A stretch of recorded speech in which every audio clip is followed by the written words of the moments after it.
Tinchlik va osoyishtalik har bir insonning eng katta boyligidir. Xavfsiz mahalla esa mamlakat taraqqiyoti va xalq farovonligining mustahkam poydevoridir. O'zbekiston Respublikasi Prezidentining 2026-yil 5-yanvardagi 1-sonli qaroriga muvofiq respublika mahallalarida xavfsiz muhitni ta'minlashning mutlaqo yangi tizimi joriy etildi.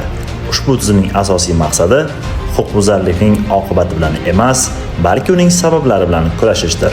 Prokuratura organlari, ichki ishlar organlari hamda mahalla yetiligi o'rtasida hamkorlik yanada kuchaytirildi. Xonadonbay o'rganish, muammolarni erta aniqlash, ijtimoiy profilaktika choralarini qo'llash va har bir murojaatni manzilli hal etish ustuvor vazifaga aylandi. Qaror ijrosi doirasida ishsizlikni qisqartirish, yoshlarning bo'sh vaqtlarini mazmunli tashkil etish, xotin-qizlarni qo'llab-quvvatlash, ijtimoiy himoyaga muhtoj oilalarga amaliy yordam ko'rsatish kabi chora-tadbirlar jinoyatchilikning oldini olishning muhim omili sifatida belgilangan.